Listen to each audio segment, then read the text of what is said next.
Anissa dan Jay pulang setelah mengantar Ale dan Alvin ke sekolah. Karena nanti sore mereka ke pantai, Anissa menyiapkan pakaian ganti yang ingin dia bawa nanti. Anissa juga mengajak Cinta biar dia bisa sedikit melupakan traumanya. Cinta, gimana rasanya? Apa kamu ketakutan kalau malam gitu? Enggak juga kok, karena Mas Dakan tidak menyentuh aku sedikit pun. Lampu kami juga enggak dimatiin, soalnya aku takut kalau gelap. Sahut Cinta membuat Anissa nampak manggut-manggut. Mereka berdua sedang duduk sambil minum es di ruang tengah, sedangkan Jay dan Dakan paling melihat ikan di kolam belakang.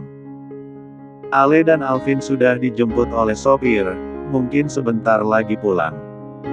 Beberapa menit kemudian, mereka sudah di dalam mobil dan yang menyetir adalah Jay. Yeay, kita ke pantai. Ale senang dan bahagia banget, Ale suka main pasir. Girang bocah itu sambil bertepuk tangan karena senang. Sesampainya di pantai, Ale langsung main pasir, sedangkan Alvin tidak mau, dia malah diam berdiri di samping dedinya. Ale, Anissa dan Cinta berlari kejar-kejaran di tepi pantai. Sedangkan tiga laki-laki itu duduk santai di bawah payung, tidak lupa memakai kacamata hitam biar makin tampan mempesona. Ale senang gak? Tanya Anissa, terlihat bocah itu mengangguk kepalanya tersenyum. Saat ini mereka bertiga duduk lesehan di atas pasir, karena sudah lelah berlari dari tadi. Harinya tidak panas dan tidak hujan, cuacanya sangat mendukung. Karena harinya sudah mulai gelap, mereka memutuskan untuk pulang. Mas, aku mandi duluan ya, ucap Cinta membawa handuknya ke kamar mandi. Dakan mengangguk kepalanya sambil tersenyum. Setelah istrinya menghilang di balik pintu kamar mandi, Dakan mendekati lemari dan mengambil pakaian istrinya yang baru dia beli kemarin, dan istrinya belum memakainya karena tidak tahu. Dakan tersenyum melihat baju tidur serta dress tersusun rapi di lemari itu. Dakan tidak lupa mengambil dalam apartemen untuk istrinya juga, lalu meletakkan di atas ranjang. Cinta keluar dari kamar mandi dengan handuk bertengger di kepalanya, dia menggunakan bathrobe karena kelupaan membawa pakaian gantinya. Mas, pakaian siapa ini? Tapi kok ada dalam apartemen aku? Tanya Cinta pelan sambil menatap suaminya. Pakaian kamu sayang? Itu aku pesan kemarin dan aku minta bibi untuk menyusunnya di lemari, pakailah. Pasti cocok sama badan kamu. Balas Dakan. Namun Cinta malah terdiam, karena dia malu mengingat suaminya yang malah menyentuh D4 lamannya. Kamu kenapa? Tanya Dakan heran. Mas memegang itu. Tunjuk Cinta, Dakan mengangguk. Kalau tidak dipegang lalu pakai apa? Apa Mas harus mengambilnya pakai gagang sapu atau pakai capit boneka?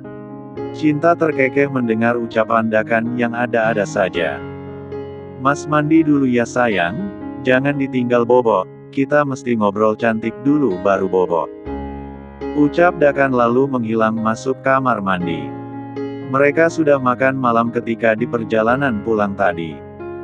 Dakan mengernyit keningnya heran, karena istrinya terlihat diam melamun namun rambutnya belum dikeringkan. Terima kasih istriku. Ucap Dakan mengambil pakaiannya di atas ranjang, membuat Cinta terlonjak kaget.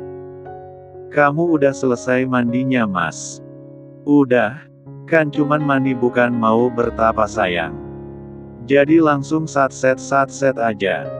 Jawab Dakan sambil terkekeh. Setelah memakai pakaiannya, Dakan meminta istrinya untuk duduk di kursi menghadap meja rias, lalu dia mengeringkan rambut istrinya memakai hair dryer. Terlihat Cinta langsung memejamkan matanya ketika Dakan menyentuh rambutnya. Hati Dakan seperti teriris melihat istrinya yang selalu ketakutan di saat dia sentuh.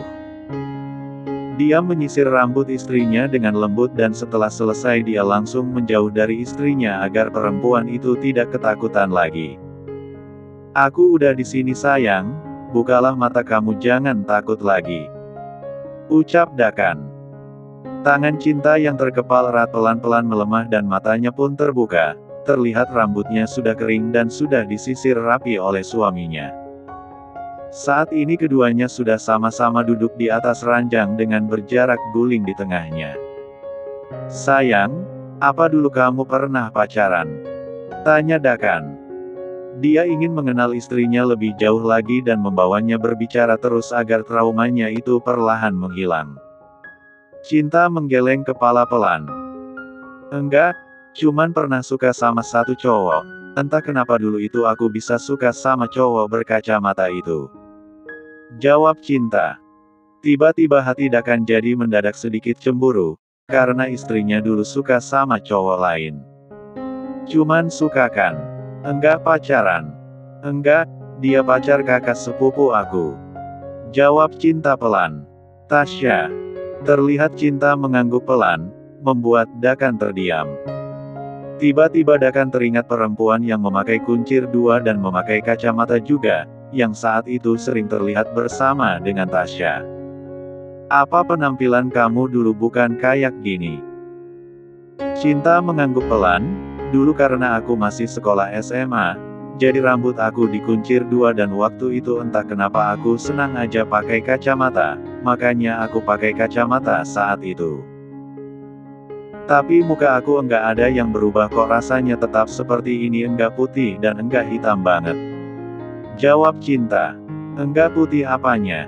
Ini kalau bukan putih apa namanya? Hijau?" tanya Dakan pura-pura mencubit tangan Cinta. Namun Cinta malah refleks memukul tangan dia balik. Padahal jantung Dakan sudah gugup setengah mati, takut istrinya mendadak berteriak ketika dia sentuh.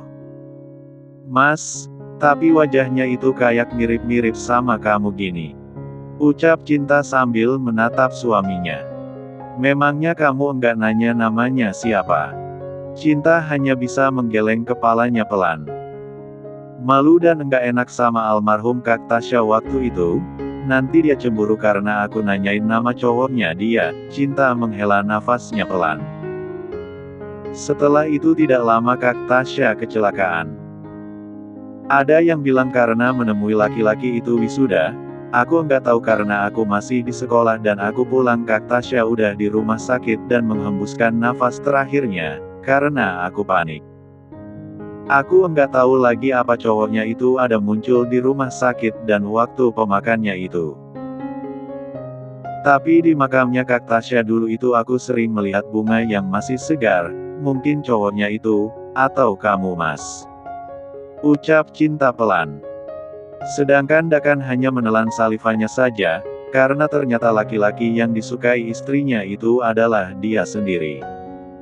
"Menurut kamu gantengan aku apa sih cowok pakai kacamata itu?" tanya Dakan tiba-tiba. "Kamu Mas," jawab Cinta pelan, membuat Dakan kesenangan dan berdiri lalu meninju-ninju angin. Cinta hanya melongo melihatnya, karena Dakan yang aneh-aneh saja. "Sayang, orang pakai kacamata itu adalah aku cowok yang kamu sukai itu. Setelah pindah kuliah ke luar negeri aku rutin berobat. Dan akhirnya aku bisa melihat huruf apapun dengan jelas tanpa kacamata lagi," ucap Dakan membuat Cinta menganga tak percaya. Detik kemudian dia langsung beringsut masuk selimut karena tiba-tiba malu. Anissa dan Jay baru saja masuk kamar dan ingin tidur, karena dari tadi keduanya ngobrol di ruang kerja Jay. "Sayang, karena Ale merengek minta adik terus, mari kita mencetak yang banyak lagi, biar sekali dapat 2 atau 3.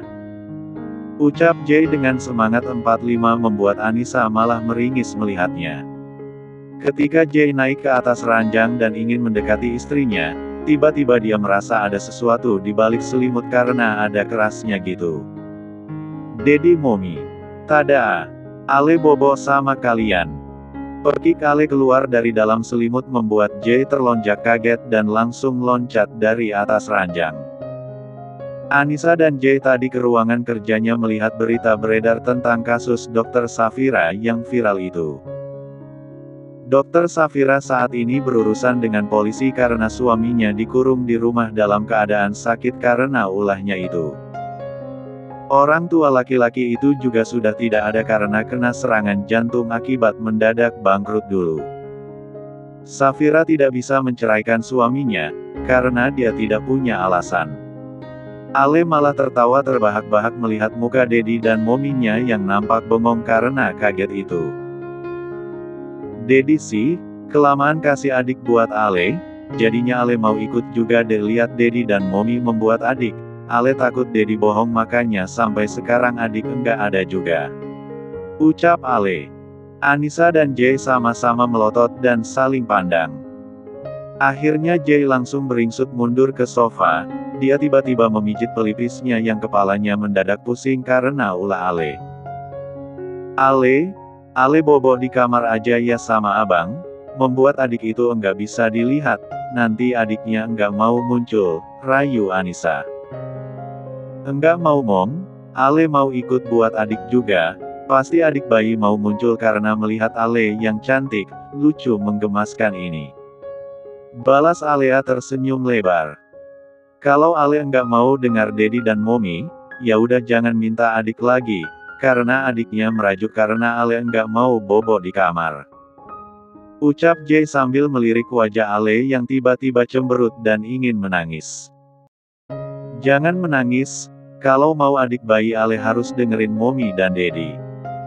Ucap Jay membuat Ale mengangguk pelan. Setelah mengantar Ale tidur di kamarnya dan menyelimuti bocah itu, Jay kembali masuk kamar dengan semangat 45 yang tertunda tadi. Pagi hari Jay mengernyit keningnya heran, karena melihat muka istrinya pagi ini terlihat sangat lesu. Momi kenapa sayang? Tanya Jay kepada Alea, karena Ale yang dari tadi duduk di dekat Anissa itu. Saat ini pun mereka sedang duduk di sofa ruang tengah. Sedangkan Jay baru saja bangun dan baru selesai mandi tadi. Momi mau sakit tadi Momi muntah. Ale gosok-gosok minyak wangi dan bikin panas ini deh. Tunjuk Ale ke botol minyak kayu putih di atas meja. Jay langsung duduk di samping istrinya dan menempelkan telapak tangannya di dahi istrinya. Panas, kamu tadi mandi air hangat sayang. Anissa mengangguk pelan. Ale cuci tangannya ya sayang, terus sarapan sama abang. Maaf Momi hari ini enggak bisa nganterin Ale dan abang ke sekolah, lirik Anissa pelan. Enggak apa-apa Mom, semoga Momi cepat sembuh, sayang Momi banyak-banyak. Bocah itu malah sempat-sempatnya mencium pipi Anissa. Setelah itu dia digandeng abangnya untuk cuci tangan di kamar mandi dapur. Cinta dan Dakan baru turun, keduanya menghampiri Jay dan Anissa di sofa. Kakak ipar kenapa? Tanya Dakan kepada abangnya. Badannya tiba-tiba panas, tapi dia bilang dingin. Ale bilang tadi mamanya muntah. Jawab Jay lalu menggosokkan tengkuk istrinya mengurangi dinginnya. Dakan aku enggak ke kantor lagi, kamu handle pekerjaan aku ya, aku mau membawa kakak ipar kamu ke dokter, ucap Jay. Dakan pun mengangguk pelan. Ale sarapan bersama dengan abang serta om dan tantenya, sedangkan Jay di ruang tengah memijat kepala istrinya yang katanya sangat pusing. Sayang, aku mau nelpon Nick dan Rival, untuk memberikan mereka berdua tugas. Ucap Jay, terlihat Anissa hanya mengangguk kepalanya pelan. Halo Nick, saya meminta kamu dan Rival untuk ke sekolah kedua anak saya, karena tidak ada yang memantau mereka berdua. Jadi saya tugaskan kalian berdua sekarang, ucap Jay datar. Baik bos, akan kami laksanakan. Jawab Nick di seberang sana. Alea dan Alvin muncul sambil menggendong tas ranselnya. Momi cepat sembuh ya, nanti Ale nggak bisa peluk Momi yang banyak, sekarang cuman boleh cium tangan aja kata Momi tadi, tapi cium pipi juk ya Mom. Dengan gesit Ale mencium pipi Anissa lalu terkikik geli, padahal sudah dilarang takut panasnya menular. Alvin mencium punggung tangan kedua orang tuanya, dan Ale pun sama. Setelah itu keduanya berangkat diantar oleh sopir. Ale, belajar yang rajin, kalau kamu dapat nilai bagus nanti Momi senang dan pastinya bakalan cepat sembuh. Momi capek karena ngurus kita Ale, Ale sih minta adik terus, kan Momi jadi sakit. Ucap Alvin panjang lebar. Ale akan belajar lebih giat lagi bang, biar bisa dapat nilai 100, terus kasih lihat Momi, pasti Momi senang banget deh. Ucap Ale dengan wajah sumringah membayangkan nilainya dapat 100. Bang, kok tadi ada itu di leher Momi, zombie datang lagi. Celetuk Ale membisikkan di telinga abangnya. Mata kamu jeli banget sih Ale, enggak usah dilihat mungkin itu gigitan nyamuk. Ucap Alvin memberitahu adiknya. Apa Momi sakit karena abis digigit zombie bang? Pasti zombinya menghisap darah Momi sampai mau habis. Celetuk Ale. Alvin hanya bisa geleng-geleng kepala mendengar ucapan adiknya yang ngelantur kemana-mana. Jay membawa istrinya ke rumah sakit yang tidak terlalu jauh dari rumahnya, agar istrinya cepat ditangani oleh dokter menurut Jay. Jay tidak perlu mengantri untuk bertemu dengan dokter di rumah sakit itu, cukup menyebut namanya saja para perawat itu langsung mengantarkan dia ke ruangan dokter. Perawat mencatat keluhan Anissa, lalu memberitahukan kepada dokter itu. Sebaiknya bawa istri Anda ke dokter Obgyn, Dokter Gaskra, beliau lebih tahu apa sakit yang dialami istri Anda ini. Ucap dokter itu. Bukankah kamu seorang dokter? Kenapa malah meminta saya membawa istri saya ke dokter lain? Apa kamu tidak bisa mengobati penyakit istri saya? Tanya Jay menatap tajam dokter itu. Anissa yang tahu apa itu dokter Obgyn pun langsung berdiri dan berterima kasih kepada dokternya. Anissa tahu karena pernah mengantar Sahra waktu itu. Terima kasih banyak dok, ayo mas. Anissa menarik tangan suaminya agar keluar dari ruangan dokter itu dan berjalan ke lantai atas. Menuju ruangan dokter kandungan. Jay mendelikkan matanya, melihat dokter laki-laki yang menangani istrinya, yang tidak lain adalah Gaskra. Tentu saja Jay mengingat siapa laki-laki itu. Apa tidak ada dokter perempuan? Tanya Jay menatapnya tajam. Mohon maaf, dokter kandungan perempuan sedang dikirim ke desa untuk menangani ibu-ibu hamil di sana. Jawab Gaskra membuat Jay gelisah dan terus berdiri hingga tidak bisa duduk. Mas, duduk. Jay langsung duduk sebelum istrinya marah, bisa-bisa malah disuruh nunggu di luar nanti dia. Anissa naik ke atas berangkar dan merebahkan badannya karena diminta oleh perawatnya. Saya minta maaf, dan mohon permisi untuk mengecek perut Anda.